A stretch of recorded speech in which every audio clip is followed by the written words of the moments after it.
Well, I wanted to tell the story of my time with John Young last weekend.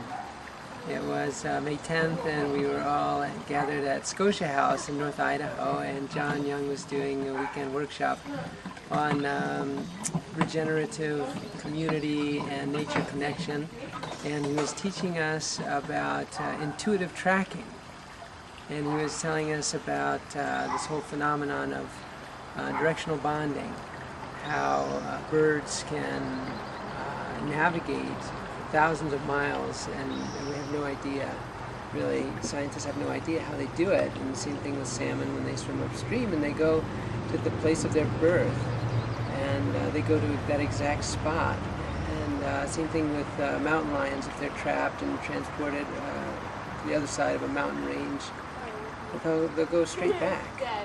And he was telling us that this is something that is inherent within nature, and he was impressing upon us that people are part of nature, and that our bodies have this attunement as well if we will cultivate it. So he had us do an exercise, and he said, you're going to take some time and go and find a sit spot, and I'd like you to just close your eyes and point in the direction of where that sit spot is. So we all did that, and then he said, okay, now I want you to just see in your mind something that will be at the sit spot when you get there.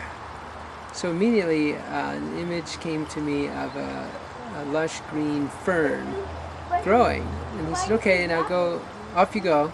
You go in that direction and find your sit spot, and we'll call you when we're all ready to gather again. So I went out and I went in that direction that I had pointed to, and I found lots of ferns, but none of them were green. All of the ferns were totally dry and brown and wilted from the last year. And I was looking if there's any fiddleheads coming up. Maybe there's some ferns growing somewhere around there. So I was looking for if there are any fiddleheads, young ferns coming up. There's nothing. So I thought, okay, well, I'm just going to enjoy myself and explore what's out here. And I found all kinds of interesting things, signs of deer and all kinds of plants that were just growing and blossoming because it's May. And I had a great time, and I came back and I told John, I said, well, what I saw was a green fern, and I found all of these ferns but nothing green, so I think it means that I need to come back later and find the sit spot when the green ferns are there. And he didn't confirm that, he just said, this is going to be very interesting. That's all he said. So we had the rest of the day, and we had a great time that evening. We had a bonfire, and he and the others were playing the fiddle and the banjo, and we had a great time. And the song that he had composed was dedicated to the deer. And then at the end he said, I bet the deer were paying attention. We're drawn to our festivities this evening. So I went to sleep in my tent, and then I woke up in the morning, and it was a cool, misty morning, very mysterious. And I thought, I'm going to go and see if I can find any sign of those deer, if they did indeed come in and were listening to us. And so I went out past where we had the fire, and I found I was in the same area where I had been the day before, looking for a sit spot with those green ferns. But I wasn't thinking at all about the ferns. I was looking for signs of the deer, and I didn't see anything, and I kept walking. I thought, well, I'll just enjoy myself, and the robins were out and looking for worms, and mist was everywhere, very little visibility, very mysterious feeling. So I kept walking, and then I got to the end of the trail and hit a road. There's a road going straight across. I thought, well, I didn't see any sign of deer, and if I keep going, I'll probably get lost, so I better just turn around and go back. And then I saw there's a deer trail heading right from the road downhill. It was very steep going down there. So I thought, well, I'm going to follow this. So I went down the hill and I found there was a creek running right by there. I thought, oh, that's so nice. There's a creek. I'm going to wash my hands and wash my face off. And so I went down to the creek and straddled the creek and was bending over and ready to dip my hands down into the water. And I looked, and right there in my face is this green fern. Big lush green fern is growing right there. And so I had to laugh, and then I looked back in the direction I had come, and I found that it was the exact direction that I had pointed to. And the fern was right there. I just didn't find it until the next day. So I thought that was fantastic.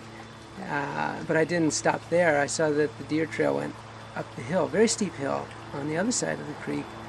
So I followed it up, and it led up to this big open meadow, lots of grass growing and deer trails all over it. And so I followed the deer trails, and then I found that at certain places the deer trail would disappear. And I was thinking about what John had said the day before, that you just have to trust your body, because your body has those inherent instincts, just like the salmon and the birds and the mountain lions do. And so I would just try and sense which way did the deer go. And every time I did that, I would pick up the trail again. Even left the meadow and was going through the woods, and there were places where there were a lot of branches where trees had fallen down and there was no trail. And I would just follow my feet, basically, and led me up through the woods and through this steep hillside, and I got to the top of that, and there was a hawk was flying in the mist in the distance. And he was calling, and I called out, and he was calling back to me, and just a great view from up there. And then I thought, okay, I've gone far enough, I better go back down, because the morning events will be starting soon. And so I started heading back down the deer trail, and then I got to a place where I realized this is not the way that I came. And I looked around and I didn't see anything familiar, and I realized I'm lost. And the first thought I had was, if I can't find my way back, I wonder how long it will take them to notice that I'm missing, and how long it will take them to send people out to find me.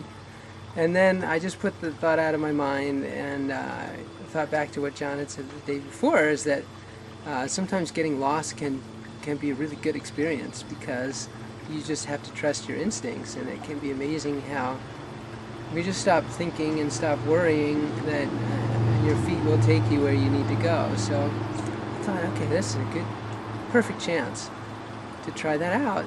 And so then my feet took me to a deer trail. I thought, okay, well, this is great. But then the deer trail was going in the wrong direction. I had a sense it was taking me away from the Scotia House site, and I thought, well, I'm just going to follow it. And it did. It went the other way, and then it dropped down. You could hardly see the trail because it was going through thick brush, but the trail clearly led through that brush. So I followed it and ducked down and found that it led right to a bank going down to the stream. And it was a different point on the stream, but I knew exactly where I was at that point. And so I just went up the hill on the other side, hit the road, and went on back. And that's how I found my way back, by following my feet.